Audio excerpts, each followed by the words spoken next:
მოგესალმებით, მეგობრებო. ვიდეო მინდა ჩაგიწეროთ მზის მდებარეობაზე. ასტროლოგიაში როგორ მუშაობს მზე ფსიქოლოგიურად, რა შეგვიძლია ფსიქოლოგიურ პატერნებზე, მოდით ეს ენერგეტიკაზეც ადამიანის ენერგეტიკაზე, რომელიც ფსიქოლოგიაში ხსნით მერე გადადის, როგორ მინდება მზე ზოგადად, ხო? მაქვს ადრე ჩაწერილი მზის მდებარეობაზე, მაგრამ ცოტა კიდე დამატებით მინდა ესეთი შტრიხები შემოვიტანო, უფრო ფსიქოლოგიურად რო ჩაუღრმავდეთ თქვენი მზის მდებარეობას. საერთოდ მზე ჩვენს რუკაში ეს არის მამაკაცური ენერგია, ეს არის ego ადამიანის ego მდგომარეობა როგორი აქვს ადამიანს, მამაკაცური ხაზი გვარში როგორი აქვს, ხო ეს არის მაგალითად როგორც გვარში მამაკაცები, როდესაც არის მზე დაზიანებული ხოლმე ეს ნიშნავს არის თქვა ჩამთვარით არის დაზიანებული სუსტი მამაკაცური ენერგეტიკული ველი ოჯახში შეიძლება მაგალითად როცა ჩამთვარი არის განსაკუთრებით მზესთან შეიძლება მამაკაცებს რომელსაც არც ისე კარგი ბედი ჰქონდათ შეიძლება არც ისე იხბლიანები იყვნენ ან რაღაც სერიოზული პრობლემებიც კი შეიძლება ჰქონდათ ან უბრალოდ ეგოს თემა ჰქონდათ დაულაგებელი ანუ ego მდგომარეობა ან სუსტი ჰქონდათ ან გადაჭარბებული ან არარეალიზებული, ხო? და როგორც საგვარეულო კუთხით შეგვიძლია გავიგოთ მზის მდებარეობით ego მდგომარეობა როგორი არის გენეტიკური ხაზით, ასევე ფსიქოლოგიურ პატერნებში ჩვენთან როგორ ჩაჯდა მზე და მნიშვნელოვანი არის ასევე როცა ამბობენ ხოლმე სუსტი მზე, ძლიერი მზე, ხო? სუსტი მზე ზოგადად აი ხა კარგად კიდევ ერთხელ აგიხსნით მახსოვს რომ მაქვს უბრალოდ 600 ვიდეო მაქვს ჩაწერილი და ზუსტად არ მახსოვს ხოლმე ხა ყველგან რა ვილაპარაკე და სუსტ მზე ზოგადად პატერნებით ვეძახით მაგალითად როცა სასწორში არის მზე მერწყელში არის მზე ხო თევზებშიც გარკვეულწილად აი წარმოიდგინეთ ახლა მზის ფუნქცია არის თვით გამოხატვა ego, აი მე როცა სადღაც უფრო მნიშვნელოვანი ვარ და ჩემი სურვილები მნიშვნელოვანი არის სადღაც, ხო? და აი თვით გამოხატვა ჩვენთან ყოველთვის არის მზის ფუნქცია, ego ფუნქცია ზოგადად. როდესაც არის მზე სხვადასხვა ასპექტებში, მაგალითად, ესე რომ ვავყოთ, ან ნეგატიურ ასპექტებში, ან სასწორული მზე, ტყუპური მზე, მაგალითად, მერწყულური მზე. წარმოიდგინეთ, ახლა სასწორს აქვს ფუნქცია მერყეობის. აქ ნაკლებად რომ ego გამოვლინდეს სრულყოფილად, ხომ? და მაგას აქვს თავისი პლუსები მზე მე-11 სახლში, მაგალითად მზე მე-7 სახლში აქვს თავის ფუნქციები. მაგალითად, სადაც არ არის საჭირო ესეთი ძალიან ego ფუნქციის გამოვლენა, ხო? აი თანამდებობაზე არის ადამიანი რაღაც ჯგუფის რიგითი ერთ-ერთი ხელმძღვანელი რო არის ხოლმე, ხო? რამდენიმე ხელმძღვანელი რო ყავს და იქ რო ის დომინანტობა და რაღაცები არ არის საჭირო, მან ძალიან კარგად მუშაობს. მაგრამ თუ აქვს სერიოზული ნეგატიური ასპექტები, ხა მარტო სასწორზე არ გულისხმობ, აქ სასწორი შეიძლება იყოს ცოტა მერყევი, ცოტა სუსტი გადაწყვეტილებებში. აი უფრო არის მზე სასწორი, აი ჩვენ გვინდა, ვიდრე მე მინდა, ხო? იმიტომ რომ სასწორის ფუნქცია არის ჩვენ და მზის ფუნქცია მზე არის ყველაზე კარგად ვერტში, ყველაზე კარგად ლომში. ლომი საერთოდ მართველი არის, ხო? ლომის და ვერძი ჩვენთან ego თემა არის. აი მაგიტომ ამბობ ხოლმე, როცა ან ერთი ან მეორე დაზიანებულია, ego ფუნქცია არის ხოლმე ისედაც დაზიანებული. მაგალითად, ჩავიმთვარე ლომში ან ჩავიმთვარე ვერძში. ეს უკვე კარმულად არის ego ფუნქცია დაზიანებული. ხშირად არის ლილიტი ლომების შემთხვევაში, ანუ შავმთვარეს ნეგატიური კარმა ლომის შემთხვევაში, როცა მაგალითად ადამიანი მამის ჭრილიდან ვერ გამოდის, ან ნეგატიურად, ან პოზიტიურად შეიძლება მამა ან ცნობილი იყო, ან ძლიერი იყო და თითქოს ჩარჩა მამის ჭრილში. ან ლილიტი მზის ნეგატიური ასპექტის გავსი ისტორია არის. აი ლილის მზე როცა არის უკვე ნეგატიურ ასპექტებში, სატურნთან მაგალითად, ან ურანთან, ხო? ცოტა სხვადასხვა არის, ორივე სხვანაირად ავლენს თავს, მაგრამ აქაც ვატყობთ, რომ მამის ენერგეტიკული ველი არ იყო მთლად დაჭერილი კარგად, არ იყო მამაკაცური ხაზიდან ის სწორი პატერნები მოსული ადამიანთან, აი ეს პიროვნული ego არ იყო სწორად განვითარებული, პიროვნული მე არ იყო განვითარებული ადამიანში, ხო? აი ხშირად როცა ძალიან ისეთ ნეგატიურ მზეს უყურებთ, სატურნით, ნეპტუნით განსაკუთრებით, ხო? ნეპტუნი საერთოდ მამაკაცის მოდელი არის ის ადამიანმა ego ფუნქცია არ აქვს საერთოდ ხა ნეპტუნი მზის შეერთებაში კაცები განსაკუთრებით რთულად არიან, იმიტომ რომ ეს ego ფუნქცია არ არის, ესე ხისტად არ ვამბობ, მთლიანად უნდა ინახოს, მაგრამ რაღაც კუთხით ეს სუსტ ეგო ფუნქციას მიანიშნებს, საერთოდ ნეპტუნმა იცის დაბლარვა. საერთოდ ვერ ვხედავ, მეს ვერ ვხედავ, მე ვინ ვარ არ ვიცი, ხო, ზოგჯერ ეგეთი მომენტიც არის ხოლმე. ან ნეპტუნი და მზე შეიძლება იყოს, რომ მე ღმერთი ვარ. ანუ ზის გადიდება პლანეტის ზონაში, ხო? ან ნეპტუნში გადის ადამიანი, აქ ან მზეში გადის, რომ მზეში თუ გავდივართ, მე ვარ ღმერთი, ნეპტუნი, ანუ მე ვარ რაღაცა ფსიქოლოგი, მე ვარ სულიერი, მე ვარ მისტიკოსი, მე ვარ ეზოთერიკოსი, ანუ აი ეგეთი იმპულსები ზოგადად ახასიათებს მზე ნეპტუნს. აი მე იმიტომ გიხსნით ესე, რომ უფრო კარგად ჩაწვდეთ მზის დებარეობას, უფრო კარგად დაინახოთ ეგ ფუნქციებში, რაც გულისხმობ ხოლმე, იმიტომ რომ ძალიან მნიშვნელოვანი არის ადამიანში დაიჭიროს და გამოავლინოს სწორად მე დაამუშაოს მე, ხო? აი ძირითადად არის ხოლმე მამაკაცებს უფრო უჭირთ და ქალების შემთხვევაში მზე არის მისი მამაკაცები, თუ არის დაზიანებული მზე, ასეთივე დაზიანებული ხასიათის მამაკაცებს ვიზიდა მაგალითად, ხო? ეხლა ურანი მზის ნეგატიური ასპექტი ვიზიდა მამაკაცებს, რომელსაც დაყრდნობა არ შეიძლება. როგორც მამაზე არ შეიძლება და დაყრდნობა ესე შაბლონურად რო ვთქვა, ხო? ან მამასთან მეგობრობდი, შესაბამისად ის რაღაც ემოციური კავშირი არ იყო ისეთი გრძნობადი, უფრო მეგობრული იყო და მეუღლესთანაც იგივე მიყალიბდება და აქ ძლიერი ეგო არ არის, ხო? ეს ნეპტუნი ისა ურანული ენერგია რა არის, რომ მინდა რომ მიუახლოვდე ადამიანს, ან ჩემს სურვილებს ეგო, ხო? აი მე ეს მინდა და მისყდება ხელიდან, რაც მინდა, ხო? აი ეს ძალიან ხშირი არის ხოლმე გამოვლენილი. მაგალითად მზე ასევე ნეგატიურ ასპექტში სატურნთან ეს უკვე ცოტა რთული ასპექტი არის, ეს არის ეგო პასუხისგებლობა. რატოღაც გონი ადამიანს, რომ მისი ეგო ვლინდება, როცა რაღაც ტვირთები აქვს აკიდებული, ვიღაცებს სკოლას ასწავლის, ვიღაცებს დირექტივებს აძლევს და ვიღაცებისთვის მამიკო არის. ესე რო ვთქვა.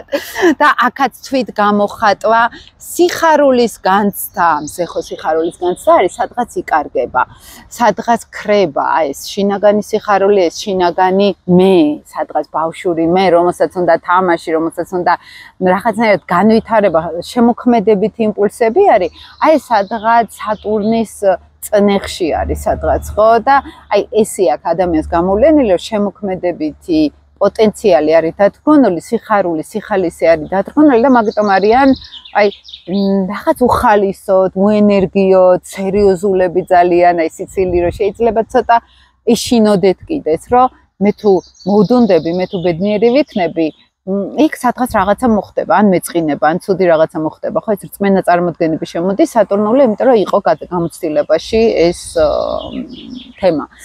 სახლებში არის ძალიან მნიშვნელოვანი მზე, რომელ სახლს ანათებს, მოდით ესე ვთქვათ, თუ არის ხოლმე ახლა მერვე სახლში, მერვე სახლი კრიზისების სახლი არის და აი მან შეგვიძლია ვთქვათ, რომ მამა მერვე სახლური ტიპის, ანუ მორიელური ტიპის ისტორიებში იყო შეიძლება, ან ძალიან ძლიერი, ან რისკიანი, ან კრიზისები ქონდა ბევრი ფინანსური მაგალითად, ხო?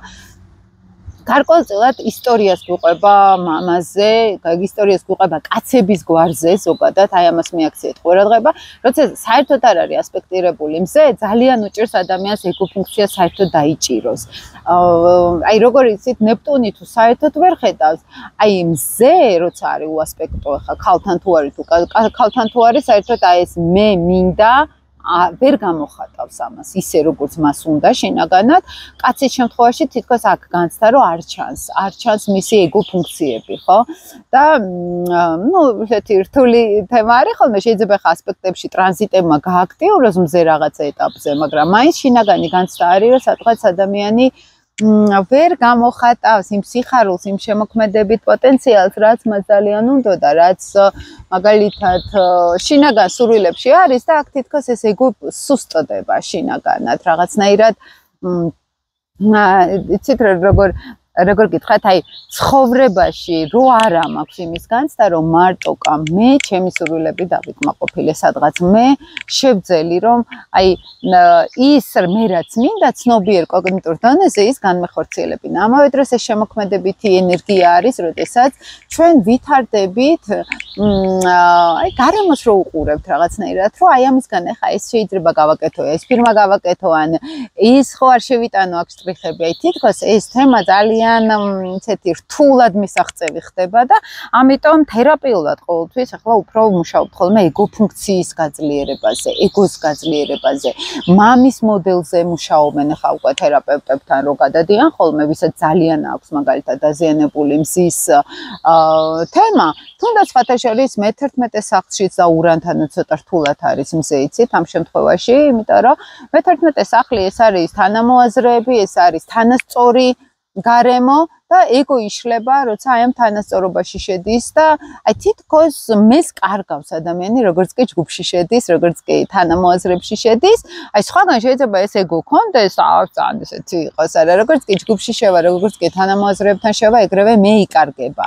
თითქოს, ან მეორე კვირდურესობა შეიძლება, რომ აი ზუსტად ამ ჯგუფში ხდება ლიდერი ადამიანი, ხდება გარკვეულწილად რაღაც სტიმულის რო ეძლევა რომ რაღაცა გააკეთოს, მაგრამ თუ არის, ან სუსტი მზე იქ მაგალითად შეიძლება იყოს ან თევზებში, ან მაშინ სასწორში, ან ტყუპებში შეიძლება აი აქ რყევა კონდეს, მაინც ვერ აიღოს ლიდერობა თავის თავზე. ამიტომ ამბობენ ხოლმე აი ზით თევზები მაგალითად, ხო, ძალიან სერიოზულად კარგი რუკა უნდა კონდეს, რომ თქვა ლიდერობა ან პოლიტიკურ ველში გაკაჩოს, მეთეს ვთქვა.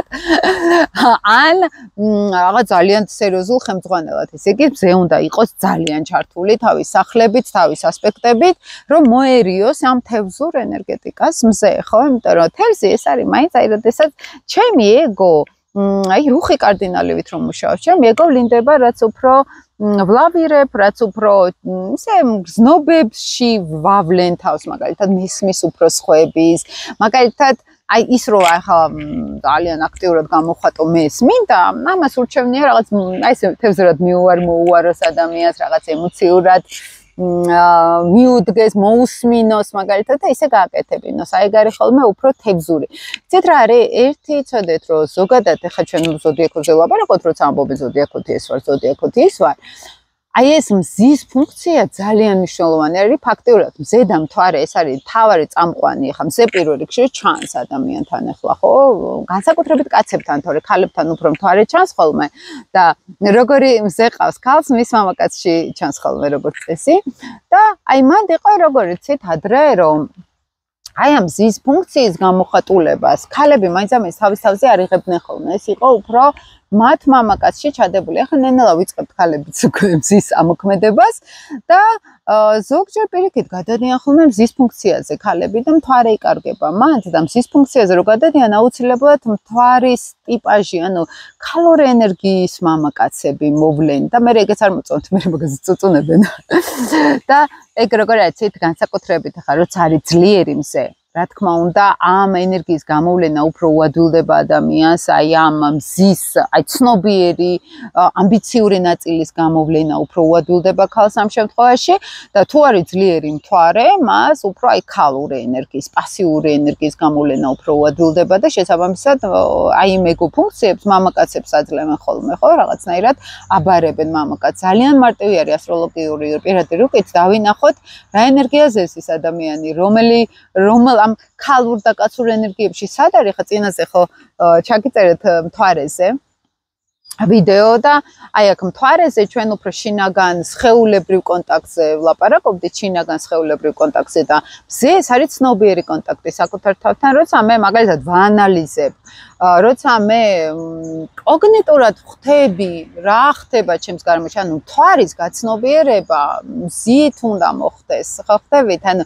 გაცნობიერდეს. მერკური ეს აზრები არის, მერკური ფიქრები არის და მზე სჭირდებათ გაცნობიერება. აი პირდაპირ მე მივხვდი სხეულებრივად თვალით ვიგრძენი, მზით მივხვდი ამ ყველაფერს, ხო? და აი აქ ხდება ხოლმე უკვე სინთეზში მოყვანა მზის და მთვარის, ეს აუცილებელი არის ხოლმე ერთად კომპლექსურად ამუშავდეს მზე და მთვარე, ამით ერთმანეთს ეხმარებიან და საბალანსებლად. ახლა აქ ვენერა და ისინი ცალკე თემა არის, მაგრამ მზე და მთვარე ეს არის, როცა სხეული და გონება ერთად უკვე ჰარმონიაში არის. რაც უფრო ახლა ეს პლანეტები არიან ოპოზიციურად ერთმანეთთან ან ნეგატიურ ასპექტებში მთვარე და მზე. აი აქ ცნობიერი და არაცნობიერი კონტაქტში ვერ მოდიან ერთმანეთთან, ძალიან უჭირთ რომ მოიყვანონ არაცნობიერად, აი სხეული მე რო ვიგრძნო და ცნობიერთან შევაერთო, ეს ძალიან მჭირთ და აი ამის კუთხით უყურებთ ხოლმე მე მზის მდებარეობებს ახლა აი ის მინდა განახოთ ეს აქცაშეს დეჩემის მამის სახლი არის 2 საუკუნის სახლი არის ეს და აი ამ ზუსტი გავიზარდე 6 წლის ვიყავი აი ამ ვაშლის ხესთან საკადელზე კატაოდი ბავშვობაში სხვათა შორის ძალიან მიყვარდა ეს ვაშლის ხე და კიდე ცოცხალი არის კი ვარ ყვავი მაგრამ ეს ხემა იც დგას ჩემთან ერთად ხო და ჩამოდივარ ხოლმე აქ ესე გასახსენებლად დასათვალიერებლად მოსანახად და მომიდა აქედან ჩამეწერა თქვენთვის ვიდეო ძალიან აქედან არ ჩამწერია და ასე რომ მამა პაპის სახლიო რო იტყვიან ხოლმე ისეთი ადგილი არის იმხელა ეზომა ძალიან დიდი და ძალიან ლამაზი ხო და აი ეს არის ხოლმე მთელი ომი თერაპიულად როცა პირად რუკაზე ვმუშაობთ აი ეს მთვარის და მზის გაერთიანება გაცნობიერება და სხეულებრივი შეგრძნებები მოვიყვანოთ ერთმანეთში ბალანსში იმიტომ რომ როგორც წესი როცა ისინი ერთმანეთთან დაცილებულები არიან მთვარე და მზე ხდება გარკვეულწილად ერთი სხვაგან არის მეორე სხვაგან არის სხეული იქით არის გონება აქეთ არის ვერ ხდება გაერთიანება და ვერ ხდება სხეულის და გონების აი შეერთება გამთლიანება და როცა ეს პრობლემა არის ბევრი პრობლემები გროვდება იმიტომ რომ არაცნობიერს ერთი უნდა ან გონება მიდის და სხეული ვერ ცხოვრობს იმ ყველაფერს რასაც გონება გადის ხო რასაც ჩვენ ვაცნობიერებთ გარკვეულწილად შეიძლება გავიჭედოთ დიდხანს და სხეულში რაც ხდება ის ვერ გადმოვიტანოთ და ვერ გავაცნობიეროთ ხო მთელი იმპულსები არის მათ და აი მე ახლა უფრო ფსიქოლოგიურად გთავაზობთ ამას ის კი არა ზოდიაქოთი დახასიათება კერჩხიბი როგორია თევზები როგორია არა პირდაპირ შეხედოთ ძლიერ მდებარეობაში არის მზე თუ არა რომელ სახლში არის რომელ ასპექტებში არის და დაზიანებული მზე ყოველთვის ეკოფუნქციის პრობლემას მიანიშნებს ცნობიერ პრობლემას მიანიშნებს ახლა როცა არის მზე სატურნი მაგალითად შეიძლება ძალიან გვიან მიხვდეს ადამიანი რაღაცებს სატურნი ყოველთვის აგვიანებს გაცნობიერებებს ერთი იცოდეთ მთვარესთან თუ არის სხეულებრივი გაცნობიერება ძალიან გვიან მოდის და ძალიან გვიან ხვდება ადამიანი საერთოდ რას გრძნობს და მზის შემთხვევაში ცნობიერად ვერ ხვდებიან რაღაცეებს ხოლმე იმდენად სატურნი აკავებს ადამიანს იმდენად ემოციურად ადამიანი არის ემოციურად ცნობიერად არის ადამიანი გაშეშებული გვიან მისდის მას კოგნიტურად ინფორმაცია და აქაც არის ხოლმე იცით ძალიან გვეხმარება ახლა მე მაგალითად პლუტონი მზის ნეგატიური ასპექტი მაქვს და პლუტონი არის რომ აი ყველაფერს ხედავს ძალიან ღრმად აი ყველა ადამიანში ზუსტად ვიცი აი სადაც არ უნდა მოუხვდე ჯგუფი იქნება თუ რა იქნება ხა იქ რა პროცესები ხდება აი პლუტონიანელები ხედავენ სხვა შორის მარტო მე არა აი თქვა ყოფილვართ რამოდენიმე პლუტონიანელი და აი ყველა რო თავის ბოლშია და თავის ილუზიებში არის აი ყველა როს რა ხედავს სად ვინ რა როლში არის ვინ რა ილუზიაში არის და ეს ძალიან რთული არის რომ არ შეგეთხოს ხო გარკვეულწილად და ვინ გეკითხება ახლა რო თქვა ან დაეხმარო ან რაღაცა ხო და ძალიან ძნელი არის ხოლმე ამის შეკავება და ზოგჯერ არის ახლა პლუტონმა იცის მზესთან როგორ რაღაც იცით რომ აი გარკვეულწილად აღარ გაინტერესებს უკვე ადამიანებთან ურთიერთობა რომელიც ამას ვერ ხედავენ ამიტომ არის პლუტონიანი ახლა მე თუ მკითხავთ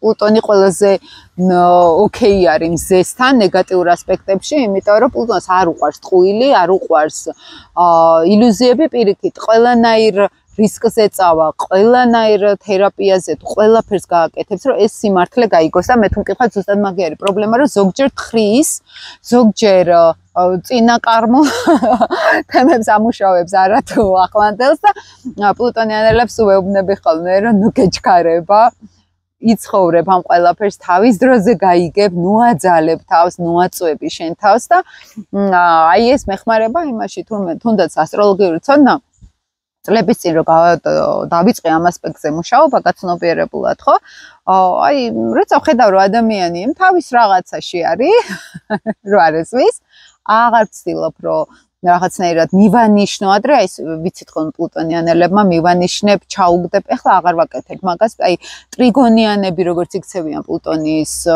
მზის ტრიგონიანი რო ხედავს მაგრამ აძლევს დროს ადამიანს შეიცვლება დრომოვა აი ესე დავისწავლეთ მე სხვა პლუტონიანელებმაც ქცევა იმიტომ რომ ადრე ეგეთები არ ვიყავით ან პირდაპირ უნდა გვეთქვა ადამიანისთვის ან საერთოდ ავტორიტეტი აღარ იყო, ანუ აი ეგ ახასიათებს პლუტონიანელებს, რომ აი თუ დაინახა მზე პლუტონს გულისხმობ აქ, თუ დაინახა რომ ადამიანი არ არის იმ სიმაღლეზე, რომ დაინახოს, ეგრევე კარგავ ინტერესს, აღარ გაინტერესებს, საერთოდ აი ტრიალდები და მოდიხარ, ხო?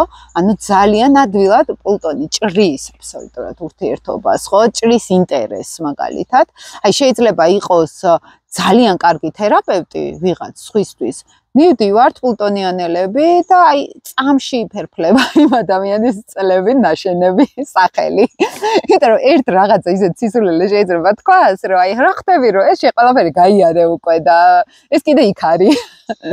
აი ეს მძაფრი შეგრძნებები, ეს გადამეტებულად ესე რომ ვთქვათ პლუტონურად ჩახედვა ყველაფრის, ეს ნეგატიურიც არის იმ კუთხით, რომ მარტო ხარ აღარავინ აღარ გაინტერესებს, ხო? აი ნეპტუნი პირიქით არის, ნეპტუნმა იცის რაღაცნაირად დიდ ილუზიაში გახვევა საკუთარი თავის მზეს გულისხმობ.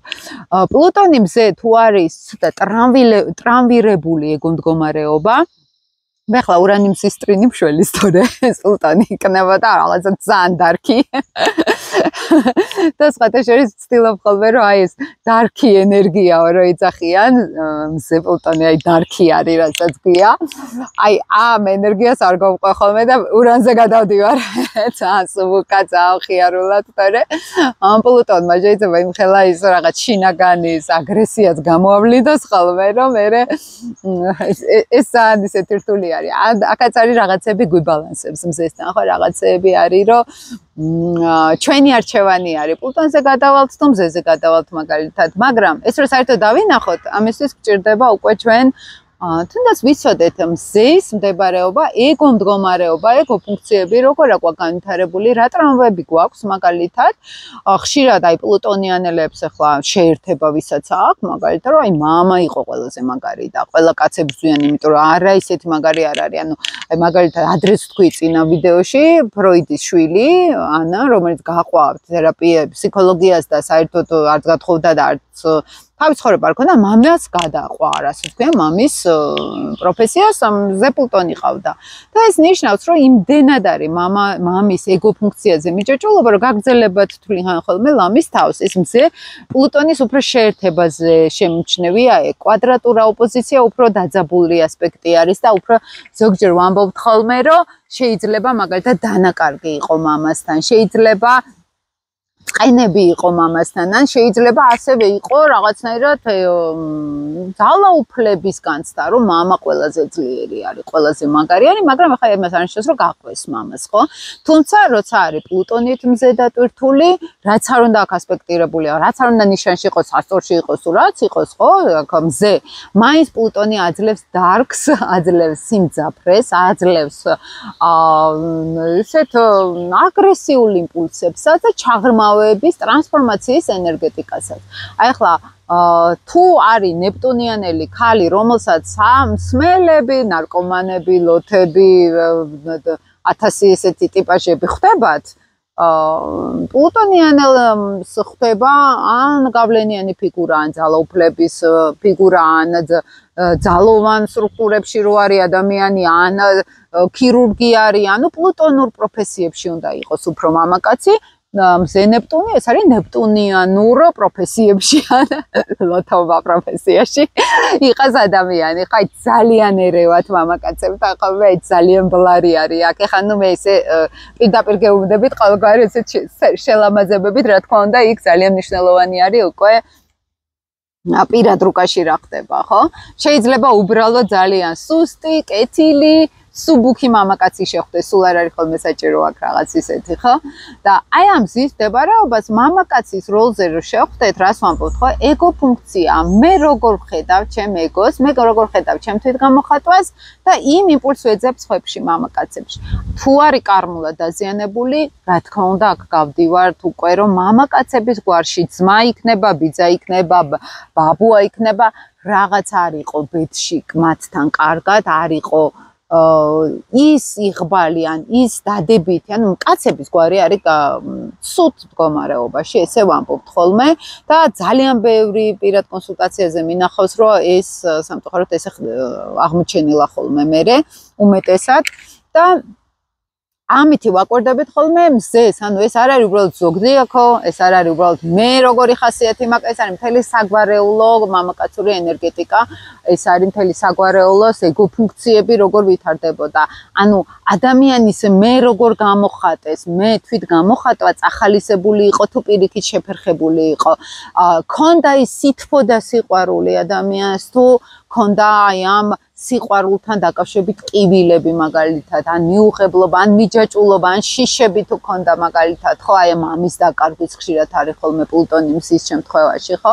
და აი ამ მთელ ინფორმაციას ჩვენ ვაერთიანებთ, ვხედავთ როგორ შეიძლება ეს გამოვლინდეს, ხო? აი მზის მიხედვით, ну ფაქტობრივად მზის მდებარეობას თავის ასპექტებში ვხედავ, აი ესე ასოციაციური აზროვნება არის, ხო, იცით ასტროლოგია და ასოციაციურად ეგრევე წარმოვიდგენ ხოლმე მთელ ფსიქოლოგიურ პორტრეტს გვარის მამაკაცური ხაზის და მან უკვე ძალიან ბევრი რაღაცა გასაგები ხდება ხოლმე და მე ჩვენ რა თქმა უნდა ამ შაბლონებს და ამ პატერნებს ვიმეორებთ, იმიტომ რომ როგორც მამას დააკლდა ის ეგო ფუნქციები, ისე ან მე დამაკლდა, ან მე მომივიდა ის რაც მაგალითად ამ შემთხვევაში მამასთანაც იყო, ხო, კარგი დადებითი კუთხით მაგალითად, ხო?